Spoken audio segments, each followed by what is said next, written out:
Hey BHS staff, this is Reggie here. I'm just going to show you here, I'm giving you a tutorial on how to do a behavior referral. Right now, I have Miss Sarah Wood, Infinite Campus up. So thank you, Sarah, for letting me do this and showing it from a teacher perspective. So what we want to go ahead and do here, right here on the left here, there's a behavior. I want to go ahead and click on behavior referral. Right there at the top where it says behavior referral, right under it, you want to click on new. After you go ahead and hit that screen, you're going to come up to a screen called incident detail information. We want to go ahead and let it know if it's a discipline or award. So if you do want to put awards for students, you can go ahead and put that in there. For this sake, we'll go ahead and put discipline. I'll use today's date, time and incident. We'll say this happened here at 8 a.m. For the title, you can leave the title blank, or you can put a title in that is the context of what's going on. I put threats to staff. Instructional format, there are a few things that you can choose from, whether it's full classroom, instructional time, or maybe it's during classroom transition. We chose instructional time for this. And then there are 20 locations that you can choose from. Unknown and other are 19 and 20. For this one, I chose cafeteria. And if you need to, you can go into further detail if you feel like the administrator can go ahead and get better idea on where you're talking about in the location description. Here to the right, you want to make sure you click on one of the administrators that you want to go to. You can put it to multiple administrators. I'm asking you to always put myself on there so that all of the behavior referrals can come to me. After that, you want to go ahead and go to the detail section. This is very important that in the detail section, you put exactly here what happened, so remain objective. Not opinions or judgments or anything of that nature. It's not really a narrative. It's just you telling what the facts are, straight to the point, and what happened. And so as you can see here, it's while in the cafeteria in the morning before school, I approached student C. Dahl, asked him to stop pounding on the table. He responded by telling me to shut up and I will beat your ass. Okay, so right after we go ahead and do that, we'll click on the add event participant right here at the bottom. After we go ahead and hit the event and participant, right there at the bottom here, you will get the event type.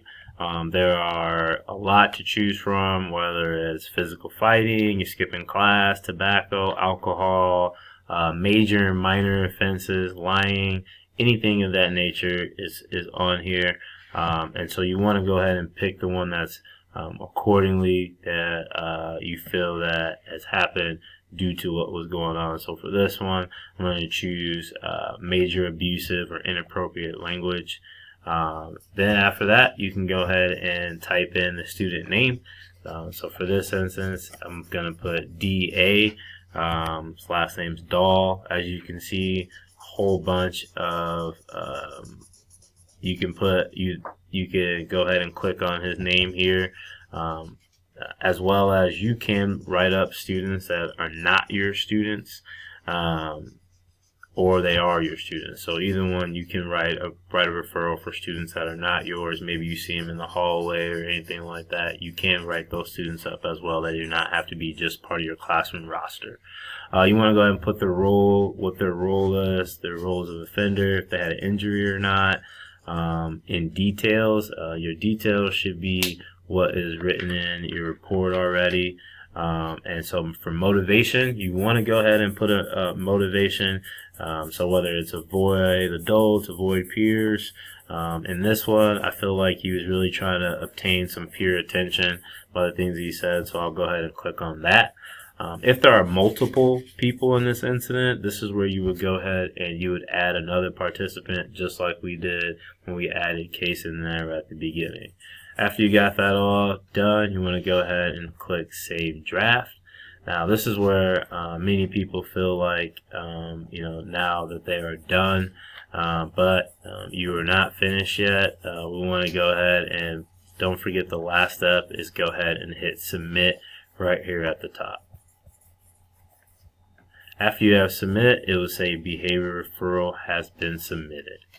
Now, after that has been submitted, this is what it looks like on the admin side of things. As you can see right there, I have the behavior incident notice that was sent. I like to use the behavior management here on the so I'll go ahead and click on the behavior management. It has it right here from the threats to staff. I'll go ahead and pull that up. I'll be able to read and see what are the things that were going on. I will then go ahead and pull the kid in and talk to him about what has happened. After I do that, I will go ahead and add the resolution.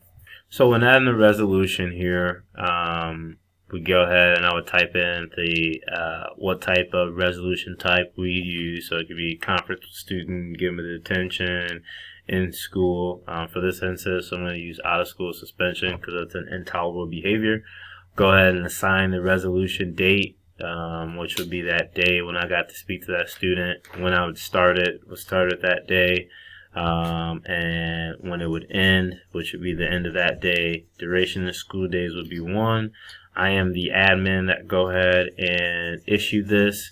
The details that I use, due to threatening staff members of the cafeteria, CDAW will serve a 1-day out of school suspension. I also like to add in the students' parents have been contacted and notified of the incident, just to make sure that they know that, hey, they have been contacted and we let them know what was going on. We do go ahead and click it to make sure this applies to, so that we'll go ahead and link up with his name. After I go ahead and put the resolution down there, I will then go ahead and click, instead of in progress, it is complete, and then hit save. So that there on the administration side, now it is finished.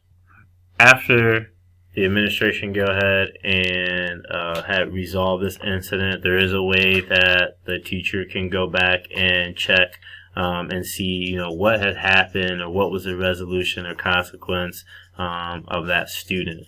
After it has been resolved, you will receive a message here that has been a resolution notice. If you click on that, it tells you that there has been a resolution aside, entitled whatever you had entitled it. You can contact us for more information. However, you can also look for yourself and see, what was the resolution. And for this instance, you would go to search, type in the student's last name. Student go ahead and popped up. Right here on the top here, you would click on the behavior tab. Right there on the behavior tab, and we used a last year's incident, so it'd be threats to staff. That's right here, right there. You want to go ahead and click on that. You can scroll down, and you would be able to see the resolution type, which would be out of school suspension. The 1 day, and so it would give you your information on what had happened to the student. After this incident, and provide you that, as well as, like the resolution said, you can always contact myself or another administrator to get further information. So this is how you would go ahead and fill out a behavior referral.